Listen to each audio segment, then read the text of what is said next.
Então, e quem tem insônia? Quem de vocês tem insônia?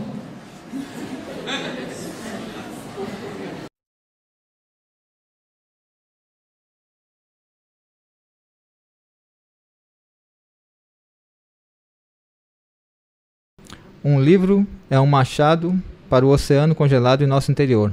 Franz Kafka.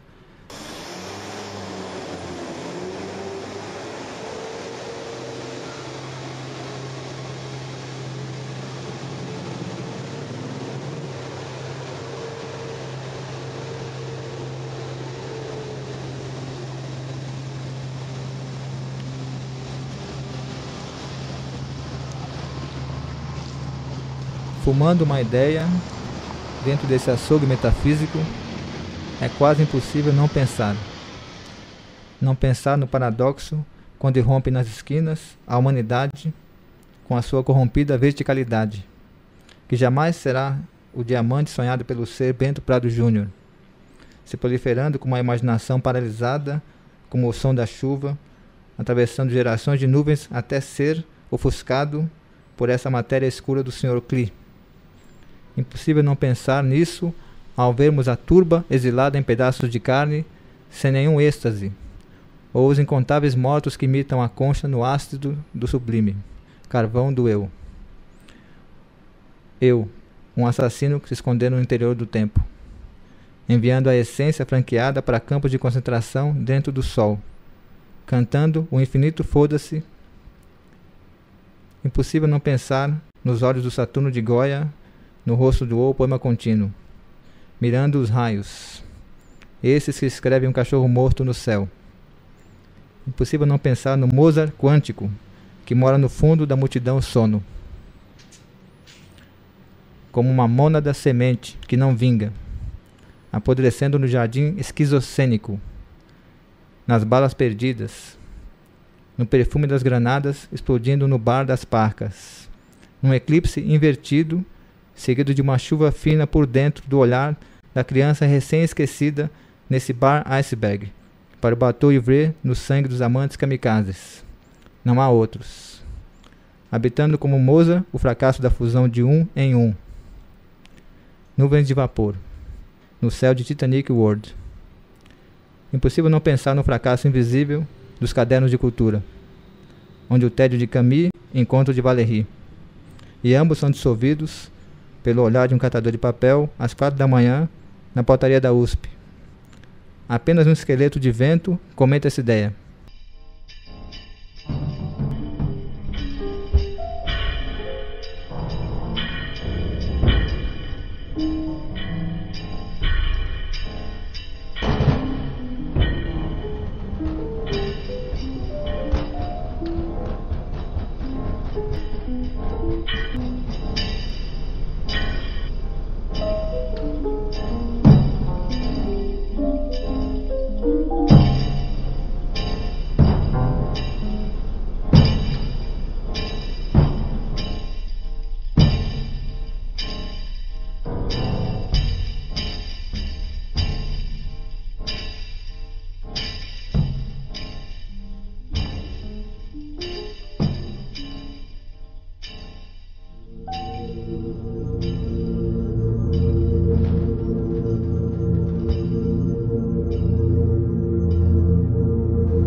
Bom, tudo começou com a minha mãe, que ela lia a Bíblia para mim, né?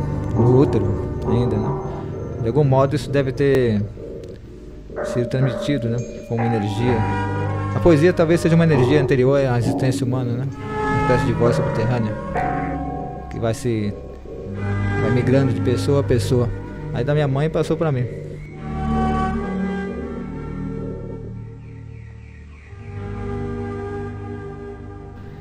A gente não vive a realidade, né? Eu acho que a realidade é até de modo proibida. É uma realidade que é muito anterior ao sonho, que existe em essência apenas nessa, apenas como lembrança de infância.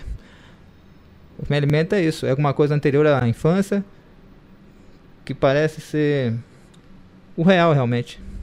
E o que acontece é que nós somos governados pelo irreal, entendeu? E a poesia é o real, ou seja, a poesia é o vento nas árvores, né? O movimento das nuvens, a lembrança de sonhos anteriores ao nosso nascimento. Existe isso. Ou seja, ela é o real antes da palavra.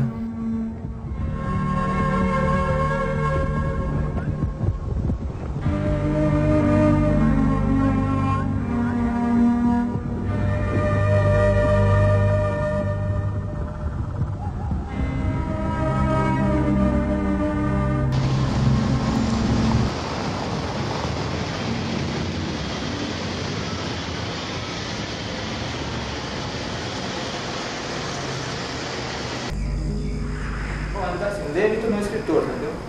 É o outro que está lá, o outro personagem que está lá. Ele convoca para você para um encontro com o outro que está à volta. Ele funda o encontro, na verdade. A literatura é a fundação do encontro. Que pode ser no começo pela interioridade ali, mas depois você vai ter que realizar aquele encontro. Né? Você tem que basicamente sair da literatura para um encontro com o mundo mesmo. Com o silêncio do mundo. Né? Se você ficar sempre na literatura, se eu ficar condenado sempre à literatura, sendo uma máquina que escreve poemas, né? Eu vou perder o outro de vista. Então essa gênese da minha escrita está nisso, né? A tentativa delicada e desesperada de reencontrar meus amigos mortos.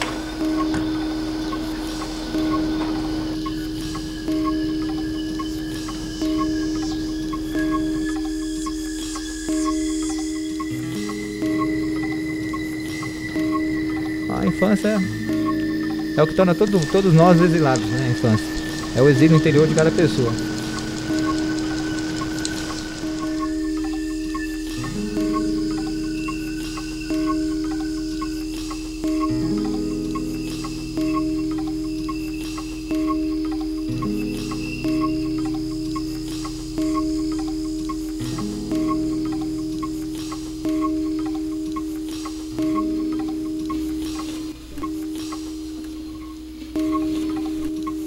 Que não há crise nesse capitalismo, né? O crime é a alma dos países. Vê? A guerra não, o crime é o que sustenta hoje a hegemonia de países como os Estados Unidos, é a guerra, né? Que é um crime em escala global.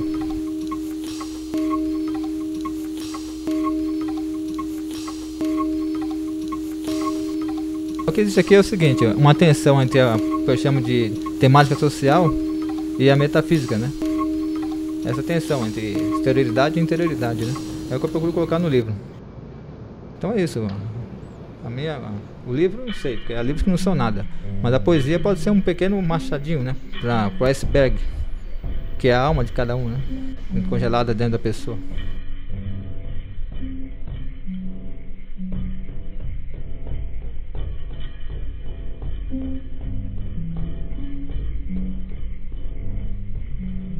Meu irmão, ele é esquizofrênico, né? Ele me levou para a biblioteca quando eu tinha 9 anos e me disse, bom, se não quiser ser idiota, fica aqui. Aí eu comecei a ler na biblioteca, né? Foi isso, a biblioteca me tornou escritor, na verdade. E havia duas opções só. A biblioteca, que para mim é o único elemento civilizatório na cidade, né? Ou o crime, que é o que praticamente construiu o Brasil, né? Tudo isso passa, é uma rede, né? O crime é unificado no Brasil. Ele é uma espécie de capitalismo de segunda, né?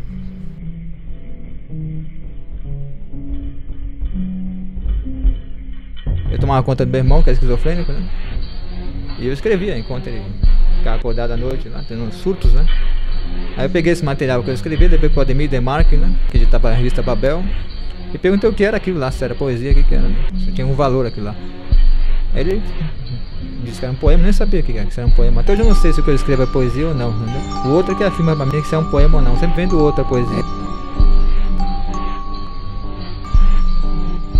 Eu demoro muito para escrever, porque eu dependo de sonho, né? Desse fluxo de sonho e insônia, né? O sonho seria quando eu acordo e vou pro cotidiano, né? Pra fila do banco, essas coisas. Tudo isso considero sonho. Eu inverti um pouco a lógica, né? E a insônia seria o momento em que você cria alguma coisa, né? Que você luta contra o sono, que é o estado da humanidade, né? O sono. Não um sono profundo, é um sono imperceptível. Onde você sonha que tem um eu, que seu nome é importante, que você precisa ganhar dinheiro, essas coisas sem importância nenhuma, que vão desaparecer com o tempo.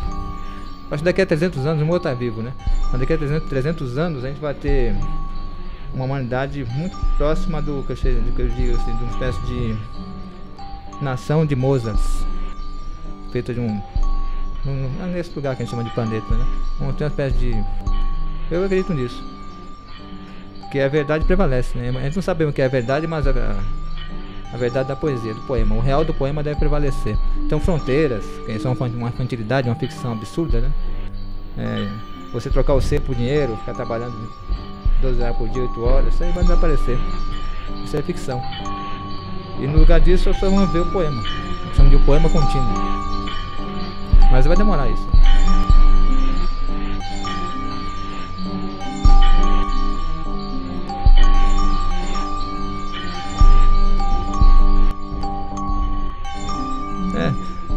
Eu falei pra você, sou um otimista triste, né? Quando você diz a palavra morte, em seguida algo em você responde vida, né? Acho que você pensar na morte é afirmar a vida com muita força, assim. E pensar na vida é você se esquivar para uma diluição que torna a ideia da morte interessante, encantadora até. Sim. Que explica o suicídio, né? O grande problema da nossa época é o suicídio de crianças de 10 anos, de 11 anos. Muito comum, que devem se matar em massa futuramente, né? Pessoal, já leu o mandamento, né? Já leu a da palma? É um cadáver que passei pelo uso da palma, conhece? Foi enterrado aqui. Como vai? Tá, professor? Linguística. Roman Jacobson? Roman Jacobson? Então, essa flor é Roman Jacobson. Bakhtin. Sim. Essa flor representando Bakhtin é entregue ao professor de linguística. Obrigado. O Bakhtin precisa ser desenterrado desse túmulo. Vamos tentar desenterrar o Bakhtin. O que acontece com o túmulo do Bakhtin? Olha só, cheio de palavras no túmulo do Bakhtin.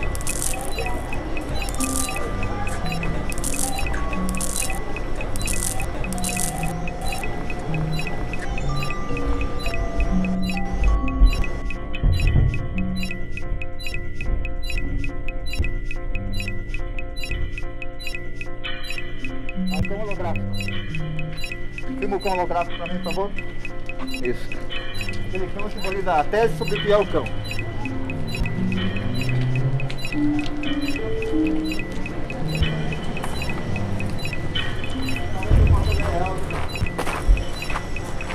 Isso é o real. Alguém já fez uma tese sobre isso aqui? Alguém entende o que é isso? Isso significa Wittgenstein. Está aqui Wittgenstein, no limite da linguagem. Ela não consegue penetrar nisso, a linguagem. Um cemitério dos livros. Importante isso aqui, ó. Não abrir a janela, senão o real entra. Cuidado com a janela. Cuidado com o real. E aí a aproximação de Faulkner em Heidegger. Só o Faulkner dá um checkmate no Heidegger.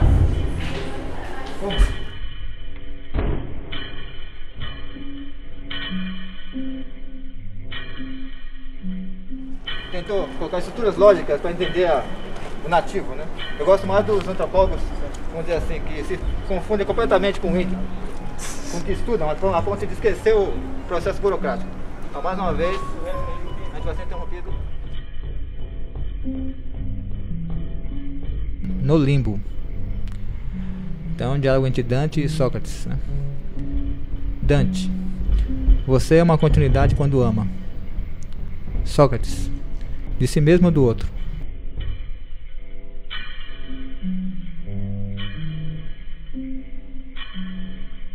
O Dumont tinha razão, né? Eu fico lutando com o poema, né? Tentando tirar o meu eu dali. O problema da poesia contemporânea é que é excesso de eu. Mesmo que o indivíduo não escreva eu, o eu tá lá como uma doença, né? Como um resquício de uma coisa morta e inautêntica, né? Que pra mim não tem nem relação com o poema. Então a luta é eliminar o eu. Você vê que eu estou observando, né? Mas é mais digo eu, né?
restauração de uma ontologia do poema contínuo, do texto.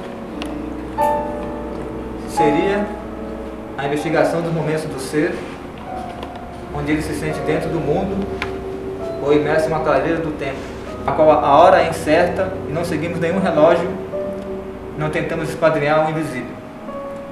É justamente nesse momento que a interioridade exterior, iluminada por uma ininteligível exterioridade, constrói o corpo de uma criança morta apenas fora da memória. Esse momento sempre, tem algo a nos dizer sobre a potência livre e edênica da beleza do mundo. Potência sutil que resiste às ilusões de posse, controle e entendimento, que ultrapassa e dissolve o projeto iluminista ou da ilustração cujo fracasso chamam de Titanic World Forever.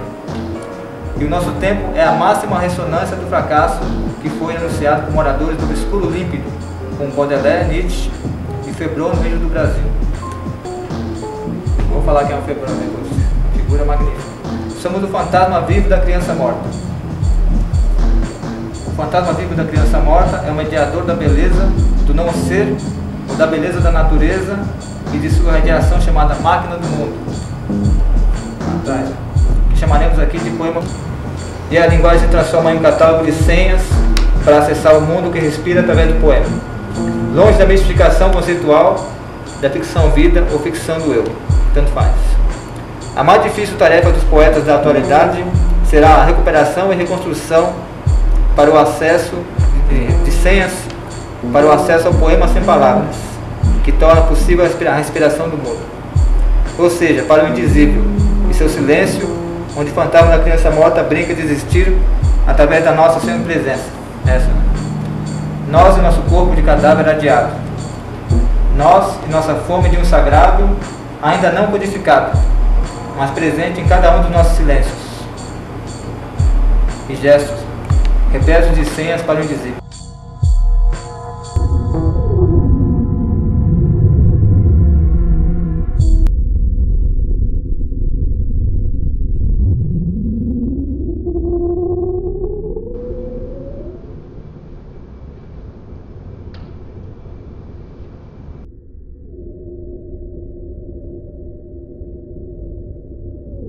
Então acho que a internet vai ajudar um pouco a fragmentar o eu e vai revelar também um aspecto esquizofrênico da personalidade das pessoas, né? E há outro aspecto também místico da internet, né? De você poder lutar contra o eu lá dentro, criar obras escritas por 1 milhão de pessoas, por exemplo, todas assinando com o mesmo nome. Imagina um livro escrito por 2 bilhões de pessoas. 1 milhão de pessoas escrevem um livro, um poema, e ninguém assina. Talvez seja interessante isso. Ele escondido é mais fácil lidar com o eu escondido, que fica parecido com a criança morta que é dentro de cada um, né? O ideal é o seguinte, é você tentar fazer o eu calar na boca e a criança morta ressuscitar, né? E dizer pra você onde é que você está. Você está lá na criança, você está na infância, na verdade. Você não está aqui, né? Ninguém está aqui, né? Eu uso afirmar isso, viu? Que nós não estamos aqui. Que o nosso eu, autêntico ser está na infância. E ela é um jardim fechado, né? O eu não entra na infância. Olha o querubim aí, olha o querubim. Querubim. Tchau. Aí, ó.